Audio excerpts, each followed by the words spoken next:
So, kamusta po mga ka-Streetwise? Ako po si Takero Miyamoto at welcome po sa aking munting channel. So, ang tanong nga natin kanina, di ba? Yung galit ba talaga ng mga Duterte sa administrasyon ngayon ay tungkol ba talaga ito sa People's Initiative or tungkol lang talaga ito sa mga ibang bagay? Katulad nga po ng 51 billion, katulad nga po ng confidential fund ni Sara Duterte, at yung mga kalokohan ni Digong nung siya ay naging presidente. At isama na po natin dito ang ICC. Kasi mga kababayan, ito si Martin Romualdez. Ngayon, isa ito sa mga pinag-iinitan nila ngayon. Isa ito sa pinag-iinitan nila ngayon. So, nagbigay nga po ng statement ngayon si Martin Romualdez at medyo mabigat ito eh. Actually, pumrendo nga siya eh. Diba? So, ito ang sabi ni Martin Romualdez. No? Isa ito sa mga sinabi niya. Okay? Sabi dito, no? Ito ay kanina lang tong statement na to. No? Sabi niya dito, hindi ko alam kung nag-iistorya ka na naman, tigilan mo na yung budol-budol galing sa Davao. Please lang, dapat magkaisa ang buong Pilipinas. So, ang sabi ni Martin Romualdez dito, baka meron kayong mga concern or issues na kailangang harapin mo yung batas na baka nilabag mo noon sa administrasyon mo. Galing ito kay Martin Romualdez kanina. Okay. And then, nung napanood ko nga itong statement nga po ni Martin Romualdez, kasi nga meron tayong video dito, pumreno si Martin Romualdez nung binanggit niya to. So ngayon mga kababayan, malinaw naman po dito kung ano yung sinasabi ni Martin Romualdez dito, di ba? Na baka meron kayong mga concern or issue na kailangang harapin mo. Yung batas na baka nilabag mo noong sa administrasyon mo. So ito po ay ICC. Naniniwala, di ba? Sa tingin ninyo, itong binanggit ni Martin Romualdez kanina, ano pa ba ito? ICC to, di ba? So para mas maganda mga kababayan, panoorin na lang po natin. At ngayon, explain po natin kung anong kinalaman ni Martin Romualdez dyan po sa investigasyon na sinasabi nga po nila na tapos na ginawa po ng ICC. Okay? So, teka lang Ito. So, pagtsakaan nyo na lang, medyo sabog yung audio, no? So, pakinggan po natin maigi sinabi ni Martin Romualdez dito, no? Guys, about sana naman hindi ganun naman talaga ang sinasabi ay hindi maganda at unang-una labag yan sa usapan na yung nagkakaisa yung sa Pilipinas, yung Vice Presidente, Tigre Davao, anak mo yan, Mr. Former President, Mayor Baste, kapatid mo yan. So, unless we have proof na yung mga aligasyon ninyo na kung bakit nananawag ka din sa President Marcos na bumaba sa pwesto, sana mag-isip-isip muna kayo, at ilabas mo yung mga prueba kasi alam natin hindi totoo yung mga sinasabi ninyo. Walang katotohanan yan. Diba? Si Mr. Former President, sabi na sa Bralis, na-check natin, never, si President Ferdinand R. Marcos ay nailagay sa drug list. Kaya hindi ko lang kung nag-i-story ka na naman. Tingin mo na yung budol-budol galing sa Davao. Please lang, dapat magkaisa ang buong Pilipinas. Baka meron kayong mga concerns or issues na kailangan iharap mo yung batas na baka na ilabag mo sa administrasyon mo. Pero tigilan mo na lang yan kasi yung Pilipinas nagtatrabaho ng maigi. Narinig nyo mga kababayan, bigla niyang, di ba? Nabanggit niya na eh. Yung tungkol sa paglabag ni Duterte nung administrasyon niya eh. So siguro, ito lang no, in my own opinion lang no, base sa nakita ko po, no. Siguro mag-agree naman kayo na si Martin Romualdez, habang sinasabi niya itong statement na to, tuloy-tuloy lang siya eh. Tapos di niya ata na malaya na nababanggit niya na pala yung ICC. Yung batas na nilabag mo nung administrasyon mo, tapos nag-post siya, tigil-tigilan mo na ginagawa mo sa Davao. Biglang lumiko eh. Napansin niyo, di ba? So, agree ba kayo doon? So, nabanggit talaga. Di ba? Nabanggit ni Martin Romualdez eh. Yung tungkol sa ICC, pumreno lang siya eh. Di ba? So ngayon, syempre, kapag tayo, di ba, especially yung media, mapapansin po yung mga ganyan. Oh, so ngayon, alam naman po natin kung bakit galit na galit po galit na galit po ang mga Duterte sa House. Kasama na po si Martin. Kasi nga po mga kababayan, tandaan po natin, ito nabalita ito nung November 23. So picture pa ni Martin yan, di ba? Yan. So sabi dito, no, House tackling ICC resolution just a matter of course. Yan. So meron po kasing nilabas po na House resolution po, yung House noon November, para po paimbestigahan po at papasukin ang ICC sa Pilipinas. At yung nag-file nga po ng resolution na to, hindi naman si Martin Romualdez, pero yung mga kaalyado po ni Digong dati. Okay. So ngayon, ito sabi dito. Teka lang. Ito, sabi dito, no. Tinanggi naman ni Martin Romualdez yan. Okay. Speaker Martin Romualdez on Thursday denied speculations that the House of Representatives is prioritizing a resolution urging the Marcos administration to work with the International Criminal Court investigation into war on drugs of former President Rodrigo Duterte. Tandaan po natin yung timeline. Ito po ay nangyari po noong November. Naglabas po ng resolution ng House of Representatives para po papasukin po ang ICC sa Pilipinas. So syempre itatanggi ito ni Martin. 'Di ba? Itatanggi ito ni Martin na hindi naman namin priority 'yan. Yang resolution na 'yan, hindi namin priority 'yan. Bakit niyo pa ginawa yung resolution? So ito yung resolution nga po na sinasabi ko po sa inyo. So ang naglabas po nito ay si Representative Bienvenido Abante Jr. at saka si Ramon Rodrigo Gutierrez, na dati pong kaalyado po ni Maudigs. So sabi dito, no, urging the appropriate Philippine government, departments, and agencies to extend their full cooperation to the Office of the Prosecutor of the International Criminal Court, ICC, with respect to its investigation of alleged crime within the jurisdiction of the ICC, including but not limited to the crime against humanity of murder committed in the Philippines in the context of the so-called war on drugs campaign. So yan po ay 19 Congress. House of Representative, 19 Congress. So kayo ba, naniniwala ba kayo na kung si Digong yung presidente ngayon, lalabas tong resolution na to? Ako hindi. Naniniwala ako doon. So ang malupit dito mga kababayan, yung nakasulat po sa mismong resolution na to. Okay, sabi dito.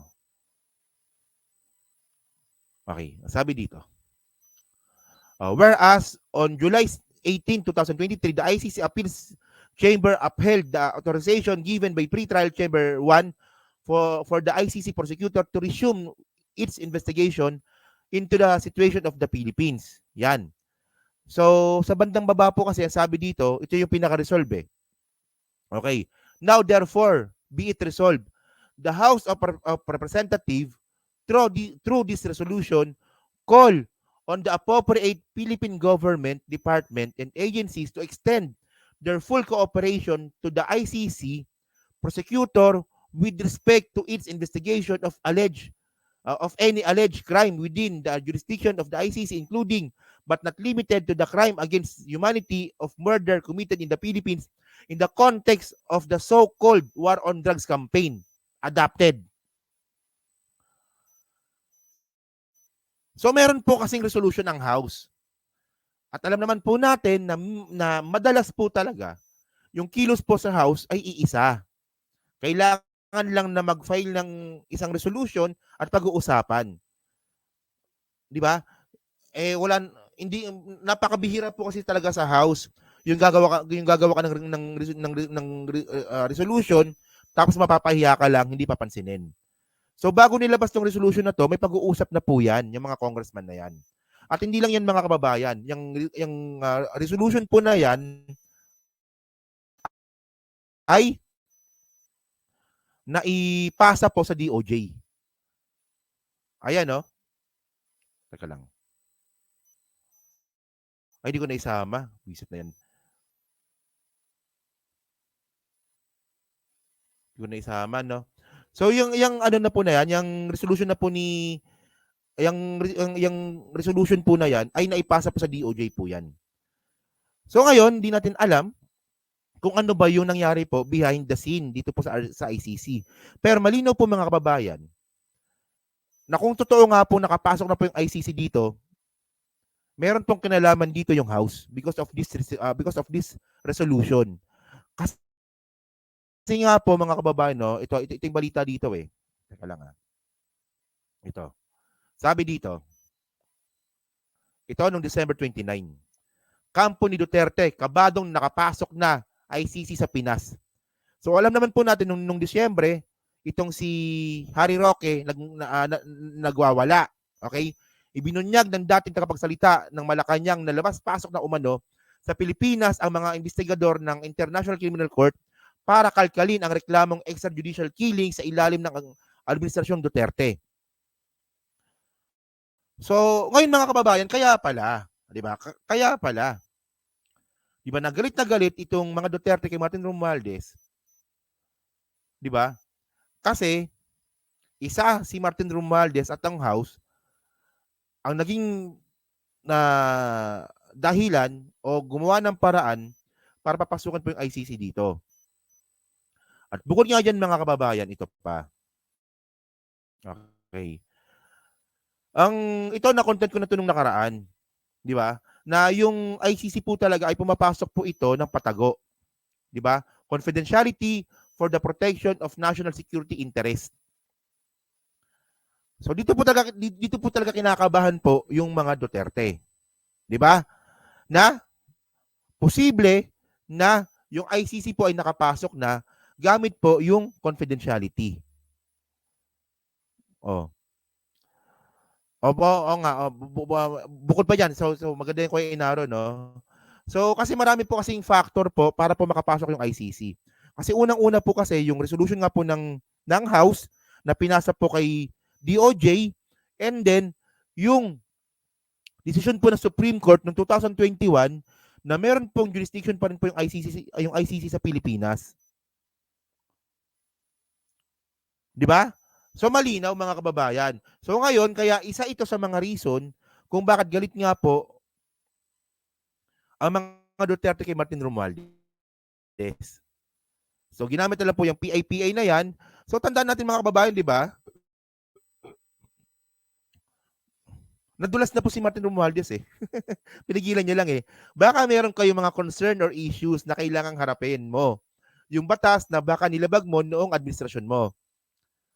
Nabanggit niya. Tinigil niya lang. So, baka naman kasi digong.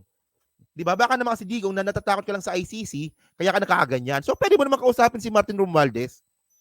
Pwede mo naman kausapin si PBBM na, uy, teka lang, di ba? Huwag niyo naman ako ipahuli. So, actually, no, Ma'am Carmelita Chok, matagal po talaga yung ICC. Totoo yan. Because meron silang sinusunod na proseso. Oo, matagal talaga yan. So, ngayon, kung totoo talaga na nakapasok na yung ICC at tapos na yung investigation, so, husgahan yan kung meron ba talagang probable cause at nalabas na po yung warrant.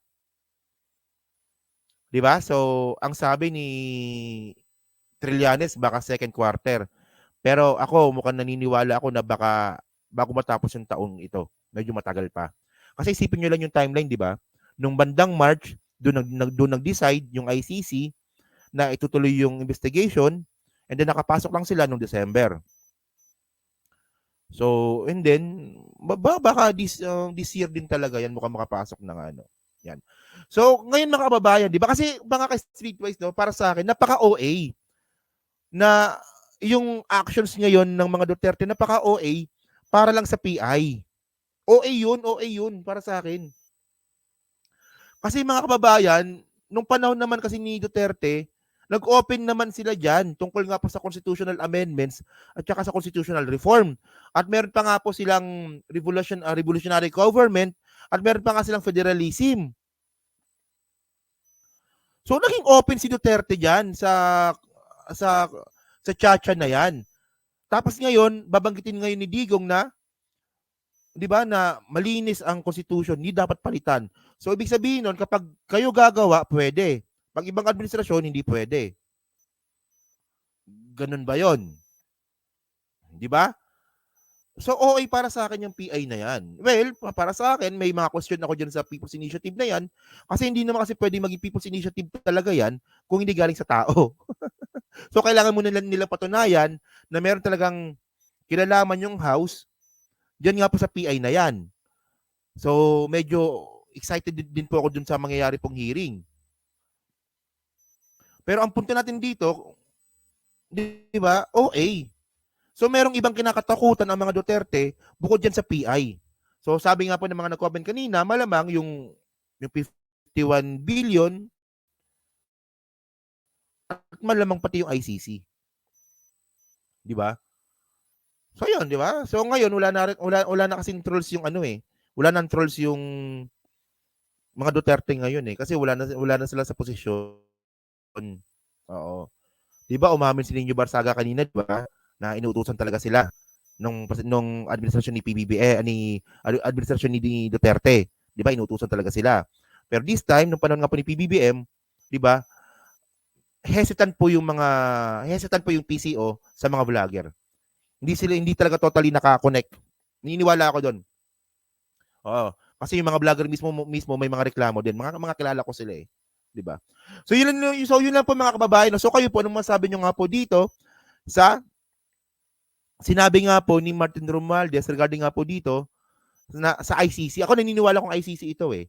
Naniniwala ba kayo na hindi tungkol lang sa PI, People's Initiative, yung kinakatakutan ng mga Duterte? Meron pang iba tulad nga po ng ICC na ngayon na nga po binanggit ni Martin Romualdez at saka sa mga ibang mga 51 billion, di ba? Mga 2.6 billion na confidential fund. At saka sa mga kalokohan po ng mga Duterte. Yun. So, pa-comment lang po sa baba, binabasa ko pong lahat yan. No? So, maraming salamat po sa inyo lahat. So, dyan po sa 1,200 po na nanonood, pahingin na lang po ako ng like para po makatulong po sa content po na to.